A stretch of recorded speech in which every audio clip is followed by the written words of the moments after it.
Hello दोस्तों, कैसे हैं आप लोग। दोस्तों आई होप आप सभी अच्छे होंगे, स्वस्थ होंगे, तंदुरुस्त होंगे और अपनी तैयारी मन लगा के कर रहे होंगे।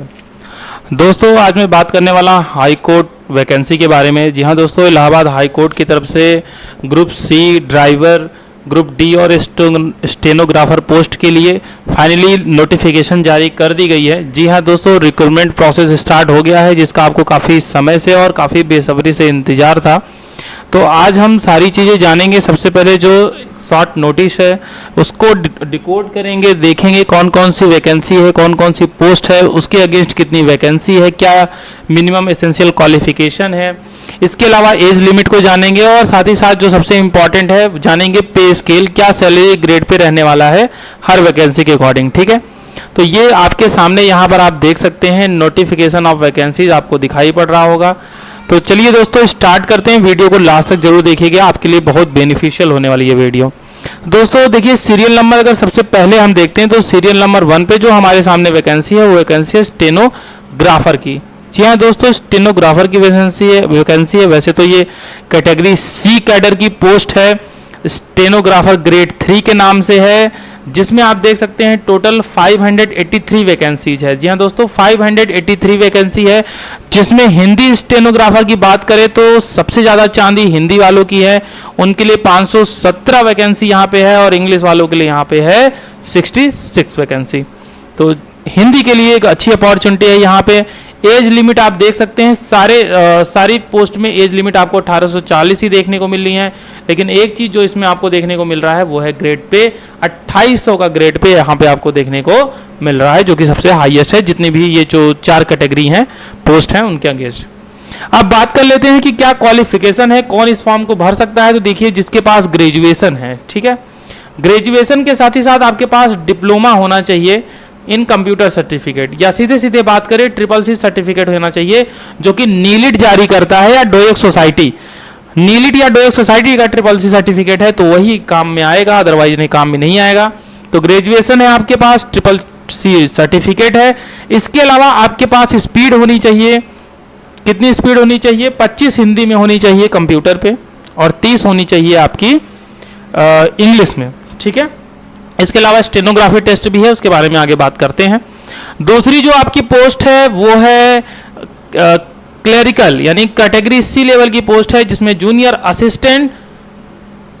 असिस्टेंट दोस्तों, और इसके साथ ही साथ पेड अप्रेंटिसशिप। यहाँ पे 2 चीज़ें हैं, ठीक है, एक तो है जूनियर असिस्टेंट और दूसरा है पेड अप्रेंटिसशिप। तो ये 2 चीज़ें आप यहाँ पे देख रहे होंगे, अलग अलग चीज़ें हैं। सबसे पहले मैं आपको बता दूं कि जूनियर असिस्टेंट का फॉर्म डालने के लिए आपके पास अगर इंटरमीडिएट है तो भी काम चल जाएगा, लेकिन आपके पास CCC होना बहुत ज़रूरी है। तो अगर आप इंटरमीडिएट हैं कोई टेंशन नहीं है, लेकिन अगर आपके पास CCC है डोएक सोसाइटी वाला तो आप बिल्कुल इस फॉर्म को भर सकते हैं। बस एक चीज़ ध्यान रखनी है, क्योंकि जूनियर असिस्टेंट में आपको ज़रूरत पड़ेगी टाइपिंग की, तो हिंदी में आपकी स्पीड होनी चाहिए 25 और इंग्लिश में आपकी स्पीड होनी चाहिए 30 वर्ड पर मिनट। तो हिंदी और इंग्लिश दोनों में आपकी स्पीड होनी चाहिए। 1054 टोटल पोस्ट है, जिसमें 932 पोस्ट है जूनियर असिस्टेंट के लिए और 122 पोस्ट है पेड अप्रेंटिसशिप के लिए। पेड अप्रेंटिसशिप की बात करें तो इसका ग्रेड पे 1900 फिक्स है, जबकि जूनियर असिस्टेंट का जो ग्रेड पे है वो 2000 रुपीज़ है। ठीक है, 2000 रुपये ग्रेड पे है। ठीक है, इसके अलावा अगर हम देखें ड्राइवर की पोस्ट, ये भी ग्रुप सी लेवल की पोस्ट है। टोटल नंबर ऑफ वैकेंसी 30 है, 18 से 40, इसमें भी एज लिमिट है। इसका भी ग्रेड पे आप देख सकते हैं 1900 रुपये है। लेकिन यहाँ पे आप देखिए, यहाँ पे केवल क्वालिफिकेशन हाई स्कूल मांगा हुआ है, लेकिन हाई स्कूल के साथ जो एक इम्पॉर्टेंट है वो है क्या? Driving licence. अब ड्राइविंग लाइसेंस में एक बात बहुत इंपॉर्टेंट लिखी हुई है कि driving licence to drive a 4 wheeler for a period not less than 3 years, मतलब 3 साल से कम का जो लाइसेंस है वो नहीं चलेगा। जैसे आपने 6 महीने पहले बनवा लिया, 1 साल पहले बनवा लिया, 1.5 साल पहले बनवा लिया, तो वो ड्राइविंग लाइसेंस काम में नहीं आएगा। कम से कम 3 साल का होना चाहिए, जो कि यहाँ पे मेंशन किया गया है। उसके बाद बात करते हैं ग्रुप डी की।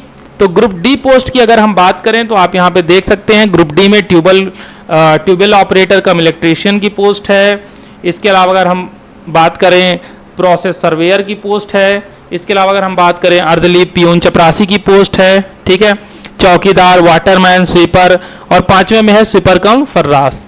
तो देखिए ट्यूबवेल ऑपरेटर के लिए कक्षा जूनियर हाई स्कूल मांगा, यानी कक्षा 8 हो, उसके साथ अगर आपके पास ITI है, 1 साल का डिप्लोमा वगैरह है उसके समकक्ष कुछ। प्रोसेस सर्वर के लिए हाई स्कूल मांगा गया है, यहाँ पे आप देख सकते हैं। अर्दली पियोन के लिए कक्षा 8, जूनियर हाई स्कूल कक्षा 8 होता है। जूनियर हाई स्कूल वाटरमैन, चौकीदार, स्वीपर, माली, कूली, भिस्ती, लिफ्टमैन के लिए भी मांगा गया है। इसके अलावा स्वीपर कम फर्रास की अगर बात करें तो इसके लिए कक्षा 6 मांगा गया है, कक्षा 6 पास होना चाहिए। टोटल इसमें 1639 है, सबसे ज़्यादा number of vacancy group D में है, 1639 पोस्ट है। 18 से 40 साल के बीच में इसको भर सकते हैं। साथ ही साथ अगर हम बात करें कि 1 से लेकर 4 तक, यानी tubewell operator cum electrician, process server, अर्दली पियून, ऑफिस पियून और चौकीदार, वाटरमैन, स्वीपर, इनकी जो ग्रेड पे है वो 1800 है। लेकिन जो लास्ट वाला है, जो स्वीपर कम फर्रास है, उसका 6000 रुपीज है फिक्स, ठीक है ना।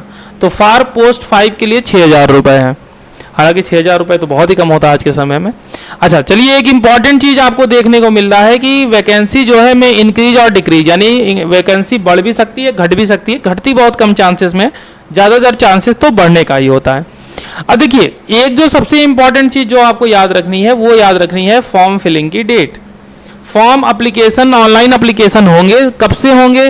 तो ये होगा 4 अक्टूबर से। 4 अक्टूबर से लेकर के 24 अक्टूबर, यानी 20 दिन का टाइम आपको दिया गया है। 20 दिन के अंदर फॉर्म आपको डालना है। और देखिए, फॉर्म जरूर डालिए, क्योंकि फॉर्म डालेंगे तभी आप एग्जाम दे पाएंगे, तभी आप इसके लिए एलिजिबल हो पाएंगे। सबसे बड़ी बात कि जो हाई कोर्ट के एग्जाम होते हैं उसमें कोई निगेटिव मार्किंग नहीं होती है। इसका 2 फायदा है। एक फायदा तो ये है कि आप अगर थोड़ा सा आपके पास नॉर्मल माइंड भी है, थोड़ा आपका तुक्का किस्मत साथ दे गया तो सही है। लेकिन एक दिक्कत ये है कि मेरिट हाई चली जाती है। अक्सर आप जो भी लोग एग्जाम देते हैं हाई कोर्ट का, तो वो ये देखते हैं कि मेरिट काफ़ी हाई चली जाती है। तो चलिए, पेमेंट ऑफ फीस की बात कर लें तो देखिए, अलग अलग पोस्ट के लिए अलग अलग कैटेगरी बनाई हुई है फीस का। ये बहुत गड़बड़ किया हुआ है, बाकी अब जो भी क्या ही कह सकते हैं, जो है वो तो हमें फॉलो ही करना पड़ेगा। तो आइए देखते हैं क्या कैटेगरी बनाई हुई है।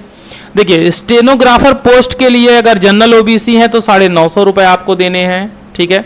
अगर आप जनरल ओबीसी हैं तो 950 रुपये देने हैं। अगर आप EWS के हैं तो फिर आपको उस केस में 850 रुपये देने हैं। और अगर आप SC ST हैं तो फिर आपको 750 रुपये देने हैं। लेकिन अगर आप ग्रुप क्लर्कल पोस्ट के लिए भर रहे हैं, पोस्ट नंबर 2 और 3 के लिए भर रहे हैं, ड्राइवर के लिए या जूनियर असिस्टेंट के लिए भर रहे हैं, तो अगर आप जनरल ओबीसी हैं तो 850, अगर आप EWS हैं तो 750, और अगर आप SC ST हैं तो फिर आपको 650 रुपये पे करने हैं। इसी तरीके से अगर आप ग्रुप डी के लिए फॉर्म डाल रहे हैं और आप जनरल ओबीसी हैं तो 800 रुपये देना होगा, EWS हैं तो 700 रुपये, और अगर आप SC ST हैं तो फिर आपको 600 रुपये देना पड़ेगा, प्लस ब्लैंक चार्जेस जो हैं वो अलग से लगेंगे, ठीक है। इसके अलावा देखिए, यहाँ पे दिया है कि the high court of judicature at Allahabad will hold offline written examination. तो ऑफलाइन रिटन एग्जामिनेशन जो कि OMR बेस्ड होता है, वो एग्जाम यहाँ पर आपको देखने को मिलेगा, ठीक है। OMR बेस्ड एग्जामिनेशन होगा पोस्ट वाइज, ठीक है। Inherent date shift in the various district of Uttar Pradesh followed by Hindi and English computer type test. Hindi और इंग्लिश कंप्यूटर टाइप टेस्ट भी है, स्टेनोग्राफी टेस्ट भी है, टेक्निकल ड्राइविंग टेस्ट भी है। ये सारी चीज़ें यहाँ पर हैं, ठीक है ना। कई शिफ्ट में कई डेट पे एग्जाम हो सकते हैं। फॉर्म ज़्यादा पड़ेंगे तो जाहिर सी बात है कई शिफ्ट में कई डेट में एग्जाम होंगे। कई सारी पोस्ट हैं तो अलग अलग भी एग्जाम होंगे। तो ये सारी चीज़ें यहाँ पर देखने को मिलेंगी। एप्लीकेशन 4 अक्टूबर से स्टार्ट होगा, तो आप ऑफिशियल वेबसाइट पे जाके, यहाँ वेबसाइट दी है वहाँ पे जाके कर सकते हैं। अब ये तो हो गई नोटिफिकेशन की खास बातें, कौन सी पोस्ट है, कितनी नंबर ऑफ पोस्ट है, आपने अब तक डिसाइड कर लिया होगा कि आपको कौन से फॉर्म डालने हैं। नहीं कंफ्यूजन है तो कमेंट बॉक्स में हमसे पूछ सकते हैं। लेकिन देखिए, अगर OMR बेस्ड एग्जाम हो रहा है तो सबसे इंपॉर्टेंट है तैयारी, और तैयारी तभी हो पाएगी जब उसकी सिलेबस की जानकारी होगी। तो सिलेबस की जानकारी देना हमारा काम है। तो चलिए, अब आपको सिलेबस की जानकारी दे देते हैं। सबसे पहले बात करते हैं क्लरिकल कैडर यानी जूनियर असिस्टेंट और पेड अप्रेंटिसशिप, जो ग्रुप C लेवल का जो आपका जूनियर असिस्टेंट का है, जिसके लिए आप लोग वेट कर रहे थे, उसकी बात कर ले। देखिए, लगभग पैटर्न आपको यही देखने को मिल रहा है। 90 मिनट का आपको समय मिलेगा। अच्छा, 2 स्टेज में आपका एग्जामिनेशन है, स्टेज 1 स्टेज 2। स्टेज 1 में रिटन एग्जामिनेशन है और स्टेज 2 आपका है हिंदी और English typing test. Same day पे नहीं होगा, पहले आपका रिटन एग्जाम होगा, उसके अगेंस्ट आपको शॉर्ट लिस्ट किया जाएगा, फिर आपका टाइपिंग टेस्ट किसी और दिन होगा जब आपका शॉर्ट लिस्टिंग हो जाएगा। रिटन एग्जाम के बेस पे। रिटन एग्जामिनेशन में आपको पढ़ना क्या है, तो आपको हिंदी पढ़ना है, इंग्लिश पढ़ना है, जीएस पढ़ना है और मैथ पढ़ना है। ये 4 चीज़ें आपको पढ़नी है जो लगभग हर एग्जाम के लिए आप पढ़ते हैं, हिंदी, इंग्लिश, जीएस और मैथ्स। ठीक है, 100 मार्क्स रहेंगे, हर क्वेश्चन पे आपको 1 नंबर मिलेगा। सबसे इंपॉर्टेंट चीज़ की निगेटिव मार्किंग नहीं है, there shall be no negative marking, तो आपको दबा के 100 में से 100 करके आना है।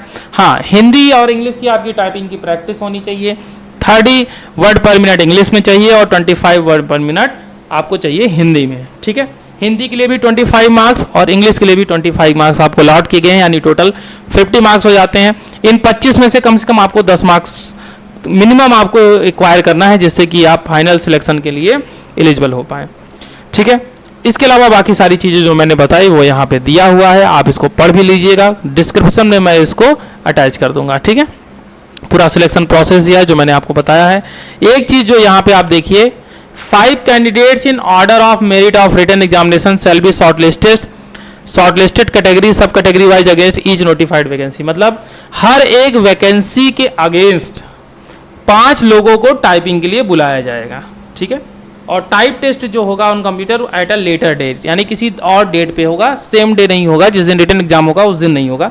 ये चीज़ ध्यान रखिएगा। ठीक है, तो जैसे एक पोस्ट है तो उसके लिए 5 लोगों को बुलाया जाएगा कैटेगरी वाइज, ये चीज़ ध्यान रखिएगा। अच्छा, जो कंप्यूटर पे टेस्ट होगा कैसे होगा वो थोड़ा सा आप देख लीजिए।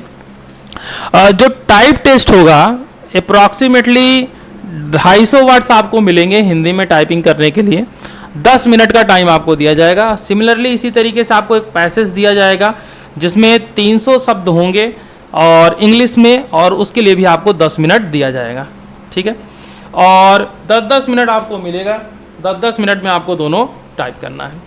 ओनली इन स्क्रिप्ट, अच्छा ये बहुत लोग देखिए पूछेंगे तो अभी देख लीजिए, only Inscript keyboard layout on Mangal font will be use for Hindi typing test on computer. तो हिंदी टाइपिंग में केवल मंगल फोंट ही चलेगा। मंगल फोंट में क्या, इन स्क्रिप्ट। तो अगर कोई कुर्ती देव वाले हैं तो वो भाई उनके लिए नुकसान है, उनको प्रैक्टिस करनी पड़ेगी, तो कर लीजिए, अभी समय है, थोड़ा सा आप प्रैक्टिस स्टार्ट कर दीजिए आज ही से। तो फोंट के लिए कोई कमेंट ना करे, अगर कमेंट करेगा इसका मतलब वो वीडियो पूरा नहीं देख रहा है। अभी बता दे रहा हूं, हिंदी में मंगल फोंट इन स्क्रिप्ट नहीं किए हैं टाइपिंग, स्टार्ट कर दीजिए। The test shall be conducted on online mode, online mode होगा, computer and content shall be provided on the computer screen, computer screen पे होगा सारी चीजें, वही देख के टाइप करना है। इंटरव्यू वगैरह नहीं होगा, ये तो आपको पता ही होगा। ठीक है, चलिए अब ये तो हो गया जूनियर असिस्टेंट का। उसके बाद हम देख लेते हैं स्टेनोग्राफर का। तो सेम एग्जामिनेशन पैटर्न है, 100 क्वेश्चन आएंगे 100 मार्क्स के, सेम सिलेबस है, हिंदी, इंग्लिश, जीएस और मैथ। इसके अलावा इसमें जो स्टेज 2 है वो 2 पार्ट में है, क्योंकि स्टेज 2 में पार्ट ए में तो आपका कंप्यूटर पे टेस्ट होगा, वही 25-30 की स्पीड चाहिए, 25-25 मार्क मिलेंगे। लेकिन जो पार्ट बी है वो हिंदी इंग्लिश स्टेनोग्राफी टेस्ट है। ठीक है ना, हिंदी वालों के लिए 80 WPM है और इंग्लिश वालों के लिए 100 WPM है, जो 50 मार्क्स में काउंट किया जाएगा, 50 मार्क्स में से आपको दिया जाएगा। ठीक है, तो स्टेज 2 में 2 पार्ट होगा, पार्ट ए और पार्ट बी स्टेनोग्राफर के लिए। बाकी सारी चीजें सेम है, कोई इसमें अंतर नहीं है। ठीक है, तो इसको भी आप लोग देख लीजिएगा। हाँ, यहाँ पे स्टेनोग्राफी के लिए कितना टाइम मिलेगा, कंप्यूटर टाइपिंग के लिए तो सेम है, 10-10 मिनट मिलेगा। स्टेनोग्राफी के लिए आप देख लीजिए कितना टाइम आपको मिल रहा है। 400 वर्ड आपको दिया जाएगा टाइप शॉर्ट हैंड के लिए, 5 मिनट दिया जाएगा। ठीक है, डिक्टेटेड इन 5 मिनट्स, 5 मिनट में करना है। और the candidate would have to transcribe the written matter on computer within 30 minutes. ठीक है, तो ये टाइम लिमिट है, इसको आप देख लीजिएगा। ठीक है, 5 मिनट में आपको बोल दिया जाएगा, 30 मिनट आपको दिया जाएगा, आप उसको डिक्टेट कर सकें, उसको ट्रांसलेट कर सकें। ठीक है, इसमें भी कोई इंटरव्यू वगैरह नहीं है। इसी तरीके से अगर हम ग्रुप डी का देखें तो ग्रुप डी में भी सेम है। ठीक है, ग्रुप डी में कैटेगरी डी कैडर पोस्ट, उसमें भी 90 मिनट है, 100 क्वेश्चन आने हैं, हिंदी, इंग्लिश, जीएस और मैथमेटिक्स। ठीक है, तो ये सारा सीन है, यहाँ पे आप देख सकते हैं। अच्छा, इसमें स्टेज 2 स्टेज है, एक स्टेज 1 है और एक stage 2। Stage 1 written, stage 2 written. ठीक है, नेगेटिव मार्किंग नहीं है, लेकिन 100 क्वेश्चन आएंगे, 90 मिनट का टाइम दोनों में ही दिया जाएगा और कोई नेगेटिव मार्किंग नहीं है, आपको पूरा का पूरा पेपर करना है। ठीक है, जितना आपको इसमें ला सकेंगे उतना ज़्यादा बेटर रहेगा। ठीक है, तो यहाँ पे भी देखिए इसका जो सिलेक्शन प्रोसेस है, स्टेज 1 रिटन एग्जामिनेशन, उसके बेस पे फिर आपका मेरिट बनेगा, उसके लिए उसके बाद स्टेज 2 के लिए बुलाया जाएगा और उसके बाद आपका सिलेक्शन होगा। इसमें भी इंटरव्यू नहीं है, 2 एग्जाम है, 2 रिटन एग्जाम आपको ग्रुप डी पे देने पड़ते हैं। इसके अलावा बात करें ड्राइवर की पोस्ट के लिए, तो ड्राइवर की पोस्ट के लिए भी सेम आप देखिए रिटन एग्जाम आपका होगा वही हिंदी, इंग्लिश, जीएस और मैथ, 100 क्वेश्चन, 90 मिनट, 100 नंबर का। लेकिन इसके अलावा एक स्टेज 2 जो है वो है आपका टेक्निकल ड्राइविंग टेस्ट, यानी आपका ड्राइविंग टेस्ट होगा। ड्राइविंग के लिए एक लोग ध्यान दें, जिनका साल भर 6 महीने का है उनका नहीं चलेगा, कम से कम 3 साल का वहाँ पे दिया हुआ है कि 3 साल का ड्राइविंग लाइसेंस होना चाहिए, इसको आप देख लीजिएगा थोड़ा, ठीक है। तो ये रहा आपका सिलेबस दोस्तों, और अगर कोई आपके मन में अभी कंफ्यूजन है तो आप हमें कमेंट कर सकते हैं। चैनल को सब्सक्राइब जरूर कर लीजिए, लाइक का बटन जरूर दबा दीजिएगा। कोई कंफ्यूजन है तो पूछिए, मैं उसका जवाब दूंगा और बेहतरीन तैयारी आपको यहाँ पे कराई जाएगी। अगर आप चाहते हैं, अगर आप कहीं से जुड़े हुए हैं, कहीं तैयारी कर रहे हैं, कोई सोर्स ऑफ मटेरियल है तो फिर कोई दिक्कत नहीं।